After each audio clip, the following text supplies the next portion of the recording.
آج کل لوگ الگ الگ طریقے سے اہل سنت والجماعت کے اندر بگاڑ پیدا کرنے کی کوشش کر رہے ہیں، اہل سنت والجماعت کے عقائد کو خراب کرنے کی کوشش کر رہے ہیں۔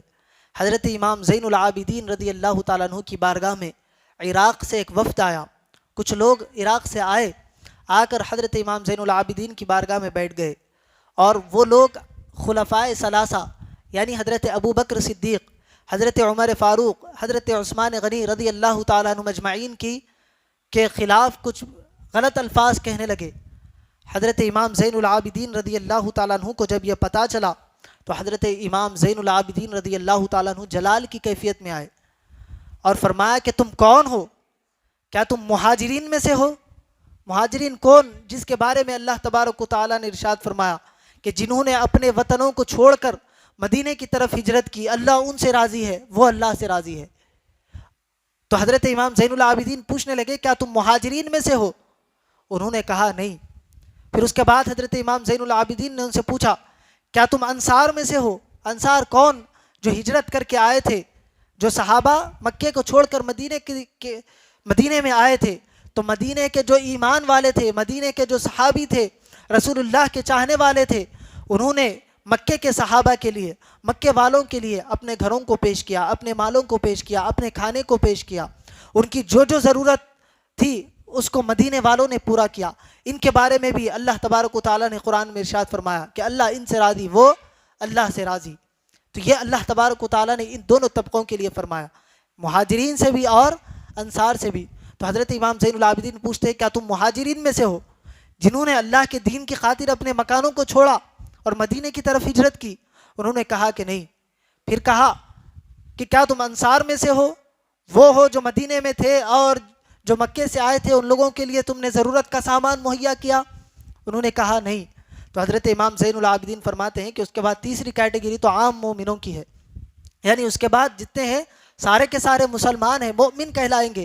حضرت امام زین العابدین فرماتے ہیں قسم بخدا میں اللہ کی قسم اٹھا کر کہتا ہوں اگر تم ان دو میں سے نہیں ہو اور خلفائے ثلاثہ حضرت ابو بکر، حضرت عمر، حضرت عثمان کے خلاف بولتے ہو تو اللہ کی قسم تم تیسرے فرقے میں سے بھی نہیں ہو، تم تیسرے گروہ میں سے بھی نہیں ہو، وہ فرقہ جنہیں عام مسلمان کہا جاتا ہے، تم مومن کہلانے کے لائق بھی نہیں ہو۔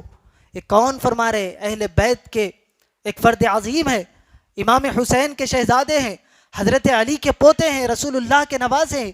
وہ فرما رہے ہیں کہ حضرت ابو بکر، عمر، عثمان کی تم اگر خلاف بولو گے، ان کی گستاخی کرو گے، تمہارا اسلام سے کوئی لینا دینا نہیں ہے۔ آج کل کچھ لوگ اہل سنت کا لبادہ پہن کر اہل بیت کی نبوت کا دعویٰ کرتے ہوئے، اہل بیت سے محبت کا دعویٰ کرتے ہوئے ان خلفائے ثلاثہ دیگر صحابہ کرام پر طعن و تشنیع کرنا اپنا منصب بنائے ہوئے ہیں۔ ایسے لوگوں سے اللہ ہماری حفاظت فرمائے۔ جہاں آپ ایسے لوگوں کو دیکھیں اپنے راستے کو تبدیل کر لے، یہ راستہ ہمارا نہیں ہے۔ اہل سنت والجماعت ادب والی جماعت ہے۔ اہل سنت کے اندر انبیاء کا بھی ادب ہے، اہل سنت کے اندر اہل بیت کا ادب ہے، اہل سنت کے اندر صحابہ کا ادب ہے، اہل سنت کے اندر اولیاء کا ادب ہے، اہل سنت کے اندر علماء کا ادب ہے، اہل سنت کے اندر صلحاء کا ادب ہے، اہل سنت کے اندر ایک عام مومن بندے کا ادب ہے۔ ہم کسی عام بندے کی توہین کرنا پسند نہیں کرتے، چہ جائے کہ صحابہ اور اہل بیت کی بارگاہ میں ہم ان الفاظ کو سنیں اور سماعت کریں اور ایسے لوگوں کے ساتھ اپنا رشتہ ناتا رکھیں۔ نہیں، اگر کوئی آپ کے سامنے کسی صحابی کے بارے میں برا بھلا کہے یا اہل بیت نبوت کی شان میں تنقیص کرنے کی کوشش کرے، آپ ہر دونوں سے اپنے آپ کو الگ کر لے۔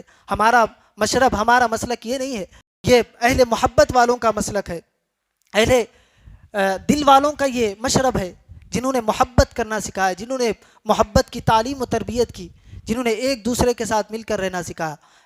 ہمارے اولیاء کرام کو آپ کسی بھی ولی کو اٹھا کر پڑھے، کسی ولی نے کسی صحابی کی، کسی اہل بیت کی شان میں گستاخی نہیں کی۔ انہوں نے ہر دو کی محبت ہم کو سکھلائی ہے۔ ایک ہاتھ میں اہل بیت کا دامن، ایک ہاتھ میں صحابہ کا دامن تھامو گے تبھی تمہاری کشتی نجات کے لیے آگے جائے گی، ورنہ اگر کسی ایک کا بھی دامن چھوڑ دو گے اور سمجھو گے کہ ہم نجات والے ہیں، ایسا نہیں ہے۔ اہل بیت صحابہ سے محبت کرتے تھے، صحابہ اہل بیت سے محبت کرتے تھے۔ ان دونوں کی محبت ہمارے لیے ضروری